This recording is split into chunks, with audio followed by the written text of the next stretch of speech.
Hello, नमस्कार दोस्तों, कैसे हैं आप सब। आशा है कि आप सब ठीक ही होंगे। हम लोग कल डाइस के बारे में पढ़ रहे थे और आज डाइस का जो अगला पार्ट बताया जाएगा।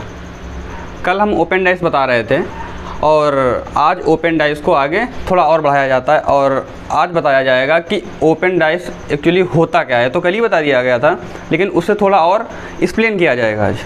देखिए ज़रा, जैसे ओपन डाइस के ये दो क्वेश्चन दिए गए हैं, पहला क्वेश्चन और दूसरा क्वेश्चन। ओपन डाइस में मैंने बताया हुआ था कि जो कभी भी दो विपरीत सतह एक साथ नहीं हो सकते, कभी भी दो विपरीत सतह एक साथ नहीं हो सकते। तो देखो, अगर ये F है, अगर ये F है, अब इसका अपोजिट मैंने बताया हुआ था कि एक छोड़ के आगे लिख लेते हैं। तो ये F है और F का अपोजिट एक छोड़ दिया B। लेकिन जो मैंने बताया हुआ था कि दो विपरीत सतह कभी भी एक साथ नहीं हो सकते, तो F है। अब F से कौन कौन सतह जुड़ी हुई हैं? E जुड़ी हुई है और F से A जुड़ा हुआ है।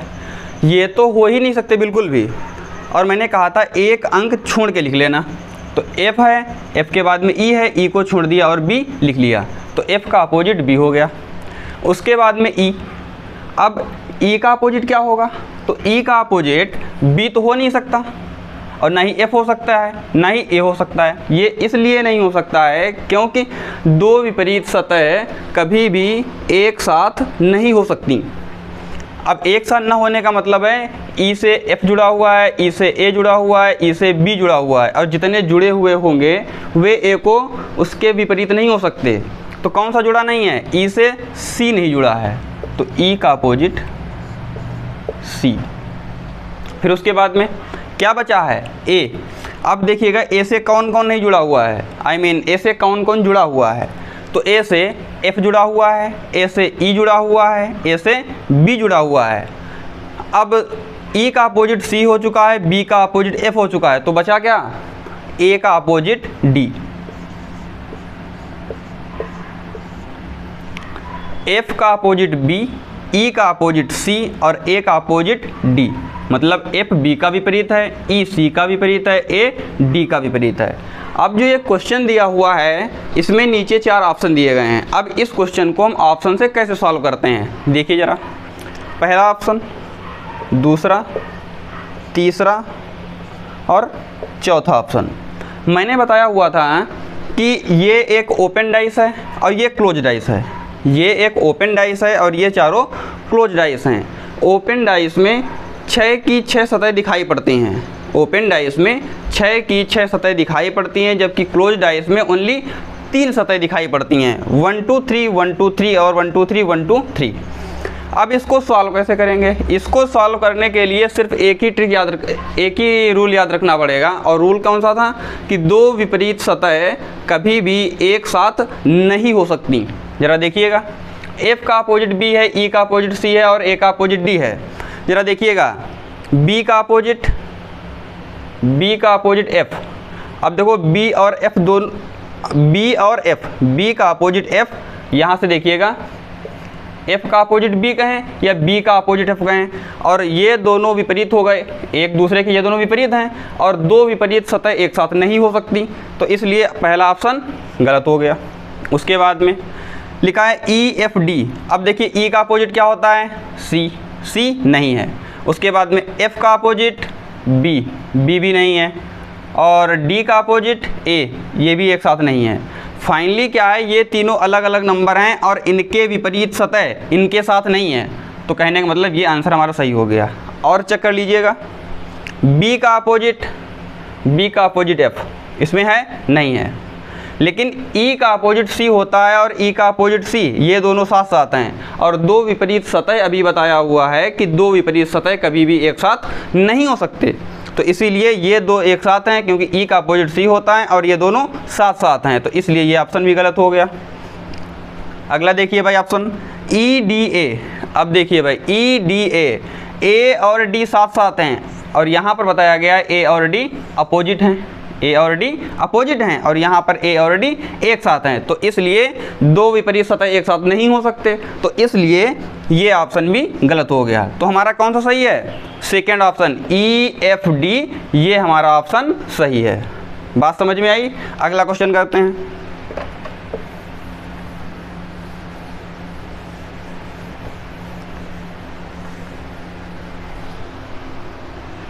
अगला क्वेश्चन देखिए भाई, फिर वही रूल मैंने बताया था कि ऊपर से सॉल्व करना शुरू करेंगे, एक छोड़कर एक लिख लेंगे। अब देखिए, एक का अपोजिट 2, आप लोगों को तो पता ही हो गया होगा। अब 1 का अपोजिट 2, 3 का अपोजिट 5, 4 का अपोजिट 6। फिर से एक बार समझ लीजिएगा। अब देखिएगा, अगर 1 के अपोजिट की बात करें, 1 के अपोजिट की अगर बात की जाए तो पहले अगर हम 1 लिख लें, और मैंने बताया था कि दो विपरीत सतह कभी भी एक साथ नहीं हो सकती। ठीक है भाई। अब देखिएगा, अच्छा विपरीत सतह कौन कौन सी होंगी? अरे विपरीत सतह कोई एक ही होगी, लेकिन पहले ये पता करेंगे कौन कौन सी जुड़ी हुई हैं। जितनी सतह जुड़ी होंगी वो विपरीत नहीं हो सकती, क्योंकि आपको मैंने पहले बताया हुआ है कि अगर हम लूडो खेलते हैं, जब पासा हम ऐसे करके ऐसे फेंकते हैं, तो अगर ऊपर 6 आ जाता है तो उसके जस्ट नीचे 1 होता है, सबसे नीचे। अगर सबसे ऊपर 6 है तो उसके जस्ट नीचे 1 होगा, और अगर जस्ट नीचे 1 है तो 1 हमें कभी भी नहीं दिखेगा। जब तक हम पासे में 6 ऊपर देखते रहेंगे तो 1 तो तली में होगा, तो वो हमें दिखेगा नहीं। तो वैसे ही अब दो सतह, एक 6 वाली सतह हो गई, एक 1 वाली सतह हो गई। 6 दिख रहा है तो 1 नहीं दिख रहा है, 1 दिख रहा है तो 6 नहीं दिख रहा है। तो वैसे ही यहाँ पर जो दो विपरीत सतह होंगी वो एक साथ नहीं होंगी। अब देखो, 1 से 4 जुड़ा हुआ है, ये इसका अपोजिट नहीं हो सकता। 1 से 3 जुड़ा हुआ है, ये अपोजिट नहीं हो सकता। 1 से 6 जुड़ा हुआ है, इधर कॉर्नर से देखिए, 1 का अपोजिट 6 नहीं हो सकता क्योंकि ये कॉर्नर से जुड़ा हुआ है। बचा 2 और 5, तो 1 का अपोजिट 2 लिख लिया और 3 का अपोजिट 5 लिख लिया। उसके बाद में बचा क्या? 4 और 6, तो 4 का अपोजिट 6 हो गया। बात समझ में आई? चाहे 4 का अपोजिट 6 कहें या 6 का अपोजिट 4 कहें, 3 का अपोजिट 5 कहें या 5 का अपोजिट 3 कहें, 1 का अपोजिट 2 कहें या 2 का अपोजिट 1 कहें, कुछ भी कह सकते हैं। लेकिन अब क्वेश्चन देखते हैं। अब जो डाइस में ये 4 ऑप्शन इसमें भी दिए हुए हैं, 1 2 3 4, मैंने बताया एक ही रूल इसमें लगेगा कि दो विपरीत सतह कभी भी एक साथ नहीं हो सकते। ठीक है भाई। देखिए, 2 2 3 5, 2 3 5। अब कैसे चेक करेंगे? 2 का अपोजिट 1 इसमें नहीं है, 2 का अपोजिट 1 होता है और इसमें नहीं है, तो इसका मतलब इसका विपरीत नंबर इसमें नहीं दिया गया। ठीक है। 3 का अपोजिट 5, 3 का अपोजिट 5 यहाँ से मिल गया मुझे, और 3 और 5 एक साथ हैं, और दो विपरीत सतह एक साथ नहीं हो सकते। अब नहीं हो सकते, अब इसमें हैं, तो इसका मतलब ये ऑप्शन गलत हो गया।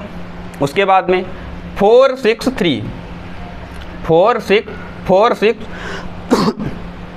सॉरी 4 6 3, 4 का अपोजिट 6, 4 का अपोजिट 6, यहाँ से पता चला कि 4 का अपोजिट 6 होता है, और ये दो अपोजिट नंबर एक साथ हैं, इसलिए ये भी गलत हो गया।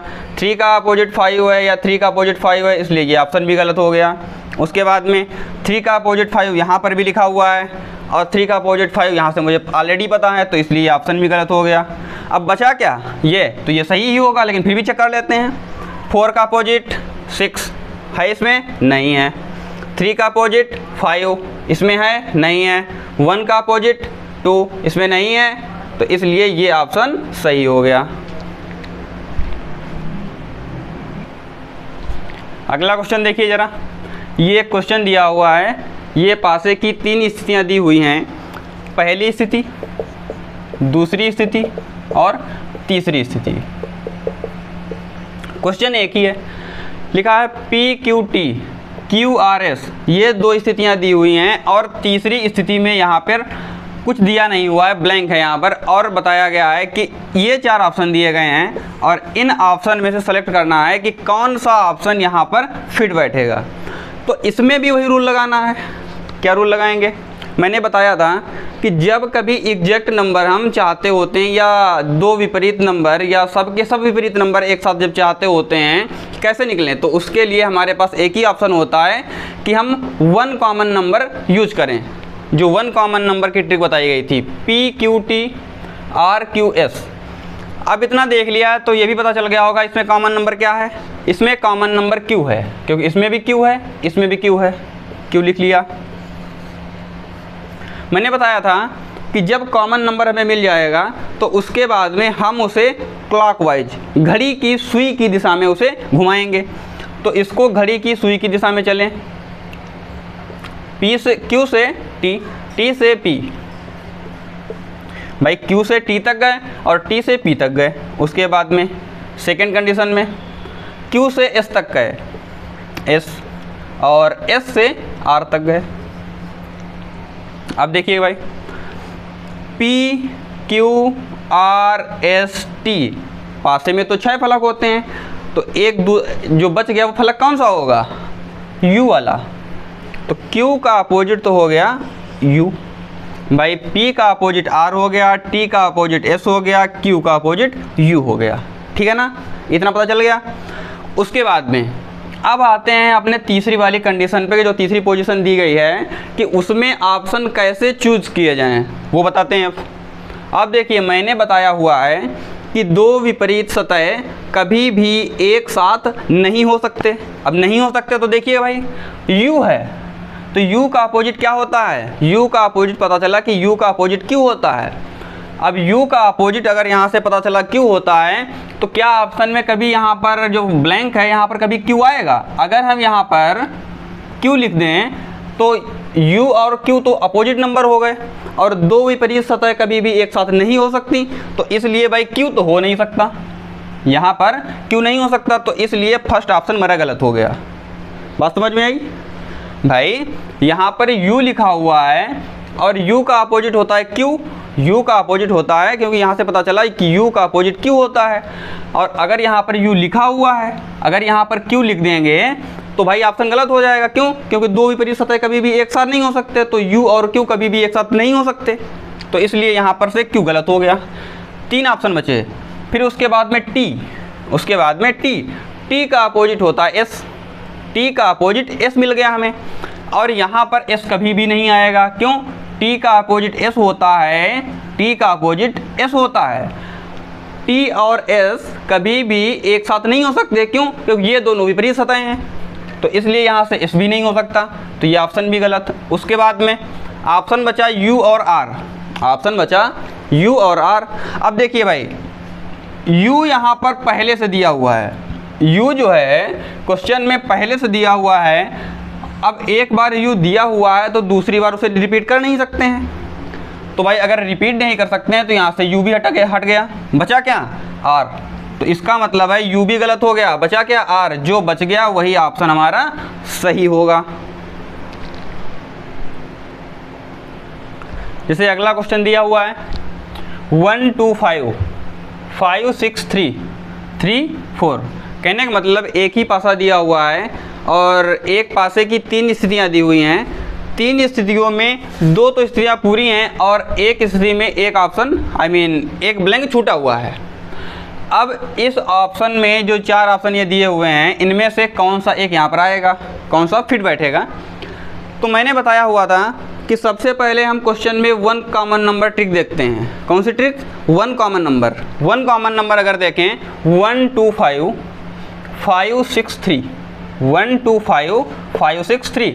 अब देखिएगा भाई 5 यहाँ पर भी है, 5 यहाँ पर भी है, मतलब 5 यहाँ पर कॉमन है और यहाँ पर भी कॉमन है, तो हमने 5 लिख लिया।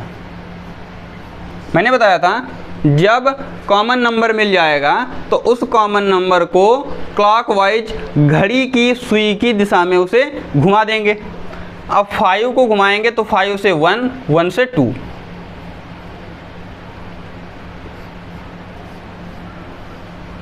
उसके बाद में अब सेकेंड कंडीशन पे जाएं। 5 को इसको फिर से क्लॉकवाइज दिशा में घुमाएंगे तो 5 से 6 और 6 से 3 घुमा दिया। अब जरा देखिएगा कि यहाँ पर 1 भी है, 2 भी है, 3 भी है, 5 भी है, तो कौन सा नहीं है? 4। जो नहीं है वो इसका अपोजिट हो गया। किसका अपोजिट? कॉमन नंबर का अपोजिट। अब 4 का अपोजिट 5 कहें या 5 का अपोजिट 4 कहें, 1 का अपोजिट 6 कहें या 6 का अपोजिट 1 कहें, 3 का अपोजिट 2 कहें या 2 का अपोजिट 3 कहें।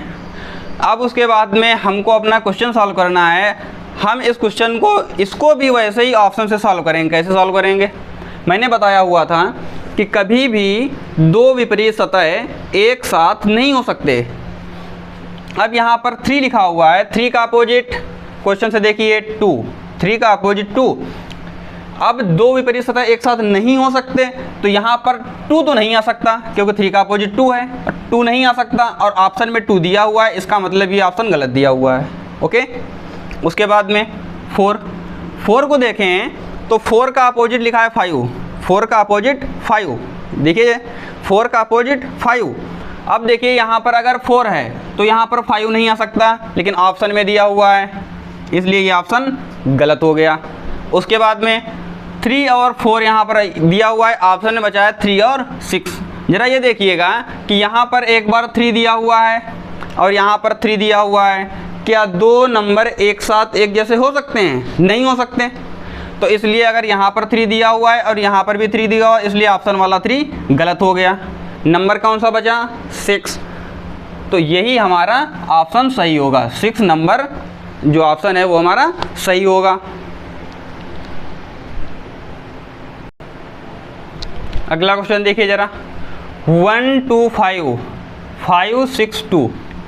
ये क्वेश्चन कल वाले क्वेश्चनों जैसा है, क्योंकि कमेंट में पूछा गया था कि जब दो कॉमन नंबर होंगे तो एग्जैक्ट वैल्यू का पता क्यों नहीं लगा सकते हैं। आज तो बता रहे हैं, वो उस दिन बताया हुआ था। देखिए भाई, 2 नंबर कॉमन कौन कौन से हैं? 2 और 5, 2 लिख लिया, 5 लिख लिया। उसके बाद में अब जरा ये देखिए, इसमें 2 नंबर कॉमन हो गए, इसमें 2 नंबर कॉमन हो गए, बचा कौन? 1 और 6। तो 1 का अपोजिट 6। अब 2 और 5 का अपोजिट कौन सा नंबर होगा? 2 और 5 का अपोजिट नंबर वही होगा जो इस डाइस में नहीं दिख रहा है। तो कौन सा होगा? 3 नहीं दिख रहा है और 4 नहीं दिख रहा है। तो इसका मतलब हो गया 2 और 5 का अपोजिट 3 और 4 होगा। 3 और 4 का मतलब या तो 3 होगा या फिर 4 होगा। अब एग्जैक्ट वैल्यू का मतलब क्या है? देखो, अगर पूछा जाए कि 2 का अपोजिट क्या है, अगर क्वेश्चन में पूछा जाएगा कि 2 का अपोजिट क्या है, तो 2 का अपोजिट या तो 3 होगा या फिर 4 होगा, इनमें से कोई एक होगा। वहाँ पर जो ऑप्शन है क्वेश्चन में, जब पेपर में जब क्वेश्चन आएगा और वहाँ पर अगर पूछा जाएगा कि 2 का अपोजिट क्या है, तो वहाँ पर आंसर में लिखा होगा 3 और 4। अगर क्वेश्चन में ये पूछा जाता कि 4 का अपोजिट क्या होगा, तो 4 का अपोजिट या तो 2 होता या फिर 5। तो वहाँ पर ऑप्शन भी ऐसे ही होते कि 4 का अपोजिट अगर क्वेश्चन में पूछ लिया जाता तो वहाँ पर ऑप्शन में 2 और 5 ऐसे ही ऑप्शन दिए होते, वहाँ पर एग्जैक्ट 2 या फिर एग्जैक्ट 5 नहीं दिया जाएगा, ये पूरा लिखा होगा 2 और 5। तो यही आप टिक कर देते। तो इसी वजह से जब 2 नंबर कॉमन मिल जाते हैं तो वहाँ पर एग्जैक्ट वैल्यू का पता नहीं लगा पाते हैं, लेकिन जब 2 नंबर कॉमन नहीं होते हैं, मतलब 1 नंबर कॉमन होगा, तभी एग्जैक्ट वैल्यू का पता लगाया जा सकता है। जैसे कि ये क्वेश्चन दिया गया है, PQS SQR TU, ये एक ही पासा है। ये पासे की पहली स्थिति है, ये दूसरी स्थिति है और ये तीसरी स्थिति दी हुई है। अब मुझे ये पता करना है कि जो तीसरी स्थिति है, इसमें जो क्वेश्चन मार्क है यहाँ पर क्या आएगा। देखिए भाई, PQS QSR, अब QS इसमें भी है, QS इसमें भी है, QS इसमें भी है, फर्स्ट कंडीशन में भी है और सेकेंड स्थिति में भी Q और S दिया हुआ है।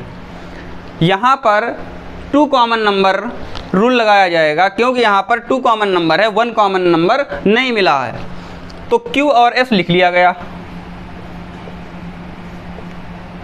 बचा क्या? QS लिख लिया गया, यहाँ से R बचा, यहाँ से P बचा। तो P का अपोजिट तो हो गया R, P का अपोजिट R हो गया। QS का अपोजिट क्या होगा भाई? क्या क्या बचा है? T बचा हुआ है और U बचा हुआ है। P का अपोजिट R लिख लिया गया, Q और S का अपोजिट T और U को लिख लिया गया। और का मतलब OR अथवा, अब क्वेश्चन देखिएगा, पहले यहाँ से एग्जैक्ट वैल्यू का भी पता नहीं चला है। अब यहाँ पर लिखा है टी, यहाँ पर लिखा हुआ है टी। टी का अपोजिट क्या होना चाहिए? टी का अपोजिट क्यू होना चाहिए या फिर एस होना चाहिए। टी का अपोजिट क्यू या फिर एस होना चाहिए।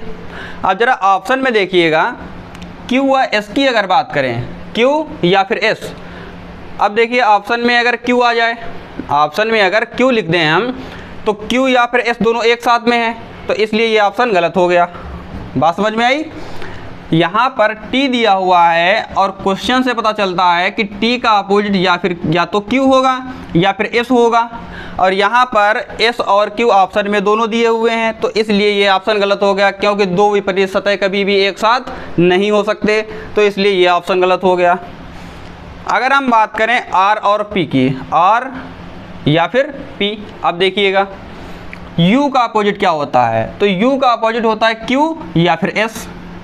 U का अपोजिट Q होगा या फिर S होगा। T की वैल्यू पता ही चल चुकी है कि या तो Q होगा या फिर S होगा। बात समझ में आई ना भाई? U का अपोजिट या तो Q होगा या फिर S होगा। अगर इसकी जब बात करेंगे तो ये ऑप्शन तो मुझे ऑलरेडी पता हुआ है, लेकिन यहाँ पर ना ही R है। अगर यहाँ पर बात की जाए कि R का अपोजिट क्या होता है, तो R का अपोजिट मुझे पता है कि P होता है। R का अपोजिट P होता है और यहाँ पे नहीं है। P का अपोजिट R होता है, इससे पता चला यहाँ पे नहीं है। मगर अगर ऑप्शन में देखा जाए यहाँ पर तो ऐसा वैल्यू नहीं है, तो इसीलिए ये ऑप्शन पहला वाला सही हो गया। अगर हम इसकी बात करें, इन दोनों की बात करें, ये भी चेक कर लेते हैं। T का अपोजिट Q या फिर S, U का अपोजिट Q या फिर S। U का अपोजिट या तो Q होगा या फिर S होगा। अब देखिए उन दोनों में से कोई एक नहीं आना चाहिए। मैंने बताया हुआ था कि दो नंबर एक जैसे पासे में एक साथ नहीं आ सकते। अब अगर यहाँ पर U दिया हुआ है, क्या कभी U ऑप्शन में यहाँ पर आ सकता है? नहीं आ सकता है, तो इसलिए ये भी गलत हो गया। उसके बाद में अगला नंबर देखें, U और Q दिया हुआ है। अब U यहाँ पर भी है, क्या U यहाँ पर आ सकता है? नहीं आ सकता है, ये भी गलत हो गया। 1 2 3 ये गलत हो गए। जो चौथा बचा तो ऑटोमेटिक वो सही होगा, लेकिन फिर भी इसको एक बार फिर से चेक कर लेते हैं। भाई यहाँ पर U है, U का अपोजिट क्या होता है? Q या फिर S। ऑप्शन में ऐसा कुछ है? नहीं है, तो मतलब ये विपरीत हो सकते हैं। अब यहाँ पर आइए T का अपोजिट क्या होता है? यहाँ पर Q या फिर S। यहाँ पर Q S में से कोई है? नहीं है, तो इसलिए यही ऑप्शन हमारा सही होगा।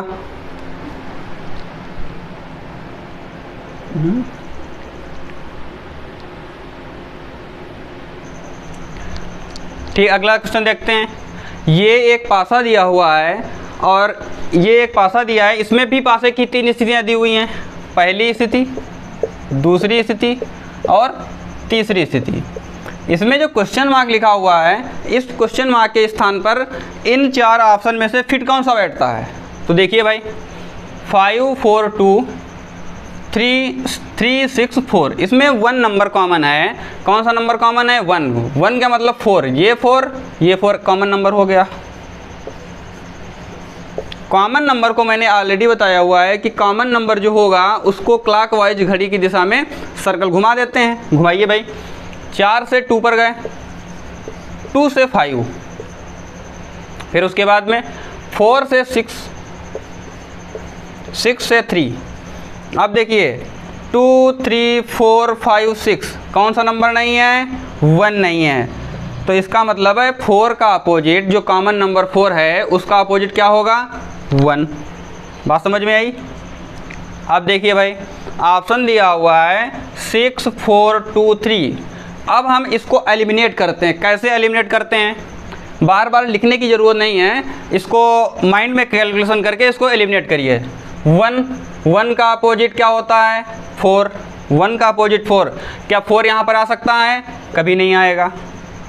उसके बाद में लिखा है 5 का अपोजिट लिखा है 3, तो क्या 3 कभी आएगा ऑप्शन में? यहाँ पर कभी नहीं आएगा, क्योंकि दो विपरीत सतह कभी भी एक साथ नहीं आ सकते। ठीक है भाई, ऑप्शन क्या बचा? 6 और 2। अब ये क्लियर करना है कि 6 आएगा या फिर 2 आएगा। देखते हैं भाई क्या आएगा। पहले क्या होता था कि एक नंबर यहाँ से मैच हो जाता था और एक नंबर यहाँ से एलिमिनेट कर देते थे, और जो बच जाता था वो आंसर हो जाता था। लेकिन यहाँ पर ऐसा नहीं है। इसको हम ओपन डाइस से करके देखते हैं कैसे होता है। एक ओपन डाइस बनाया गया,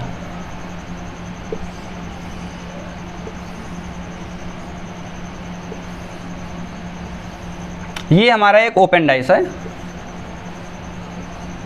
अभी तक ओपन डाइस को आप सॉल्व करते थे, लेकिन अब हम ओपन डाइस बनाएंगे। कैसे बनाएंगे देखिए भाई, 1 का अपोजिट 4, तो मान लिया 1 यहाँ पे लिख दिया, 4 यहाँ पे लिख दिया। उसके बाद मैंने बताया था कि दो विपरीत सतह कभी भी एक साथ नहीं हो सकते, चाहे फिर वो ओपन डाइस हो या फिर क्लोज डाइस हो। तो 1 यहाँ पे लिखा, 1 किसी भी तरीके से 4 को टच नहीं कर रहा है, 1 किसी भी तरीके से 4 को टच नहीं कर रहा है, तो इसलिए 1 यहाँ पर लिख दिया, 4 यहाँ पर लिख दिया। हम कुछ भी लिख सकते हैं, यहाँ पर 1 लिख सकते हैं और 1 की जगह पर 4 लिख सकते हैं। उसके बाद में यहाँ पर लिखा है 3 का अपोजिट 5, तो 3 का अपोजिट मैंने 5 लिख दिया। एक ब्लैंक इसलिए छोड़ दिया मैंने क्योंकि मैंने बताया हुआ था कि दो अपोजिट नंबर कभी भी एक साथ नहीं हो सकते। अब अगर 3 का अपोजिट 5 यहाँ पर लिख देते तो 3 से 5 की सरफेस टच हो रही है, और टच करने वाले कभी भी अपोजिट नहीं होते हैं। अपोजिट कब होंगे, जब उससे दूर हो, टच ना हो। तो 3 का अपोजिट 5 लिख दिया, ठीक है। 2 का अपोजिट 6 या 6 का अपोजिट 2, तो 2 का अपोजिट 6 या 6 का अपोजिट 2, चलो ठीक है, इसे लिख दिया। 6 का अपोजिट 2 लिख दिया। अगर इसमें थोड़ा और अगर आगे हम बताएं, चलो ठीक, पहले क्वेश्चन कंप्लीट कर देते हैं। 6 का अपोजिट 2, अब देखिए भाई 5 1 5 1, इसके आगे मुझे सर्कुलर चलना है, मतलब क्लॉकवाइज अगर चलें, देखो हम ऐसे नहीं चल सकते क्योंकि यहाँ पर बीच में 1 से क्वेश्चन मार्क से 5 इस क्लॉकवाइज घड़ी हुई दिशा में नहीं चल सकते। हम यहाँ से क्लॉकवाइज चलेंगे, क्योंकि जब क्लॉकवाइज चलेंगे तो बीच में कभी भी ब्लैंक नहीं आना चाहिए, बीच में कभी भी ब्लैंक नहीं आना चाहिए। अब देखिए क्वेश्चन कह रहा है 5 1 6 5 1 6, ये 4 लिख लिया था, ये 1 लिख लिया, 5 5 1। अच्छा, अब अगर बात करें हम, जो ऑप्शन होगा यहाँ पर क्या आएगा, तो देखिए 5 से चले क्लॉकवाइज दिशा में, यहाँ से ऐसे क्लॉकवाइज दिशा में चल दिए। अब 5 से जब क्लॉकवाइज दिशा में हम चलेंगे तो 5 से पहले मुझे ये 1 मिलेगा, 1 मिला, और जब 1 के आगे क्लॉकवाइज दिशा में चलेंगे तो ये बिल्कुल जस्ट की जो सतह होगी, जो जस्ट की सरफेस होगी, बिल्कुल पड़ोस वाली सरफेस, वही हमारा आंसर होगा। 5 से चले 1 और 1 से हमें क्या मिला, 6, तो इसलिए यहाँ पर ऑप्शन में 6 आएगा। और देखिए ऑप्शन में 6 है भी, तो यही इसका आंसर होगा। ये जो क्वेश्चन दिया हुआ था इसको जरा फिर से सॉल्व करके देखते हैं, क्योंकि यहाँ पर अपोजिट नंबर हमारे लिखे हुए हैं और यहाँ से मैंने रिमूव कर दिया है। जैसे मैंने आप लोगों को बताया हुआ था कि दो विपरीत सतह कभी भी एक साथ नहीं हो सकते, ये सिर्फ बताया हुआ है, ये थोड़ा प्रूव करके देखते हैं कैसे होता है। ये मैंने ये एक फिर से डाइस बनाया, ओपन डाइस, 1 2 3 4 1 2 3 4 5 6, 6 सतह हमारी बन गई। अब हमने बताया था पहले से ही कि पहला लिख लेते हैं, दूसरा छोड़ के तीसरा लिख लिया जाता है। मैंने बताया था कि अगर मान लिया ये वाला लिखा है तो इसका अपोजिट ये नहीं होगा, ये वाला लिख लेते हैं। कैसे लिखते हैं ज़रा देखिएगा। मैंने बताया यहाँ पर लिखा हुआ है 1 का अपोजिट 4, तो भाई यहाँ पर 4 लिख लिया, एक जगह मैंने 1 लिख लिया, ठीक है, क्योंकि 4 कभी भी 1 को टच नहीं करेगा, और टच नहीं करेगा तो इसका मतलब ये है कि ये दोनों विपरीत सतह होंगी। अच्छी बात है।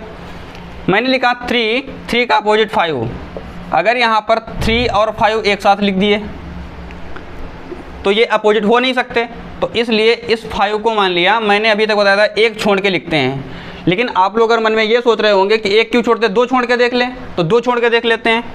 3 का अपोजिट 5 और मैंने इस 5 को यहाँ पर लिख दिया, तो नंबर क्या बचा, 2 और 6, 2 6, 2 यहाँ पर लिखा है, चाहे यहाँ पर लिख दे चाहे यहाँ पर लिख दे, बात बराबर है।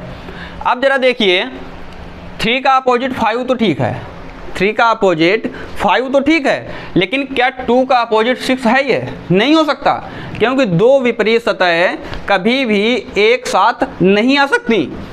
अब यहाँ पर तो एक साथ आई हुई हैं, अब चाहे 6 को यहाँ से हटाएं यहाँ पर लिख दें और यहाँ पर 2 लिख दें, तब भी ये एक दूसरे के विपरीत नहीं हो सकती, क्योंकि इनकी सरफेस एक दूसरे से अटैच है।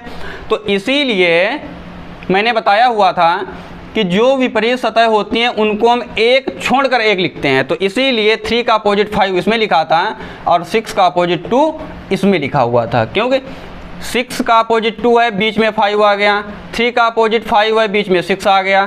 तो इसीलिए मैंने इस ओपन डाइस को इस प्रकार लिखा हुआ था। और क्वेश्चन में था 5 1 6 तो मैंने बाद में फिल कर दिया था, लेकिन क्वेश्चन था 5 1 5 से अगर हम क्लॉकवाइज घड़ी की दिशा में चलेंगे तो 5 से 1, अब यहाँ से 5 से 1 चले, और मैंने बताया था कि केवल पड़ोस वाली सतह ही आंसर होगा, जो पड़ोस की सतह होगी। और पड़ोस की कौन? जो सबसे पड़ोस की सतह होगी। 5 से 1, 1 से 3 नहीं हो सकता, क्योंकि 3 दूर है, 6 बिल्कुल नज़दीक में है। 4 इसलिए नहीं हो सकता क्योंकि 1 के जस्ट बाद 6 बिल्कुल पड़ोस की सतह पड़ रहा है, ना कि 3 और ना कि 4। तो इसीलिए 5 1 6, यहाँ पर जो 6 है यही हमारा 6 यहाँ पर आ जाएगा। और ऑप्शन में ज़रा चेक करिएगा तो 6 ऑप्शन में भी है, तो इसलिए 6 हमारा आंसर रहेगा। धन्यवाद। आज का वीडियो यहीं पर ख़त्म होता है और अगली जानकारी जो है डाइस की वो अगले वीडियो में दी जाएगी। आप लोग इस चैनल को लाइक सब्सक्राइब भी करें और अपने दोस्तों के साथ में इसे शेयर भी करें। धन्यवाद।